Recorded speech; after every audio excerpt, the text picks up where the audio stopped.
ఇక మరోవైపు ఆంధ్రప్రదేశ్లో ఈ కక్ష సాధింపు చర్యలు, వేధింపు చర్యలు, సినిమా పరిశ్రమ మీద దాడులు కూడా ఇష్టారాజ్యంగా సాగుతున్నాయి. ప్రముఖ దర్శకుడు రామ్ గోపాల్ వర్మ ఇంటి ముందు హైదరాబాద్లో ఏపీ పోలీసులు అడావుడి చేశారు. వర్మ మీద కేసు నమోదు చేసిన ప్రకాశం జిల్లా పోలీసులు 25న విచారణకు హాజరు కావాలని నోటీస్ ఇచ్చారు. ఓకే, 25న హాజరు కావాలన్నప్పుడు తెల్లారేసరికి పోలీసులు అంతా ఎక్కడికి వచ్చారు? ఆయన రాడని ముందు ఎట్లా అనుకుంటారు? సరే, ఆయన ఏదో వర్చువల్గా వెళ్తామని అడిగినా నువ్వు పర్మిషన్ ఇస్తున్నావా లేదని చెప్పలేదు. సో ఈ రకంగా సినిమా పరిశ్రమ మీద చంద్రబాబు ప్రభుత్వం చేస్తున్న దాడి, పోసాని కృష్ణమురళిని భయపెట్టారు, ఇంకా అనేక మంది సినిమా వాళ్ళని భయపెడుతున్నారు.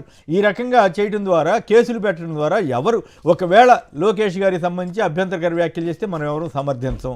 కానీ లోకేష్ గారు కంప్లైంట్ చేయకుండా, ఇంకెవరో కంప్లైంట్ చేయకుండా, వాళ్ళకి సంబంధించిన వాళ్ళు కంప్లైంట్ చేయకుండా ఎవరెవరో ఎక్కడెక్కడో కంప్లైంట్ చేస్తే వాటన్నింటినీ పోలీసులు ఎఫ్ఐఆర్లుగా నమోదు చేసుకోవటం ఏమిటి?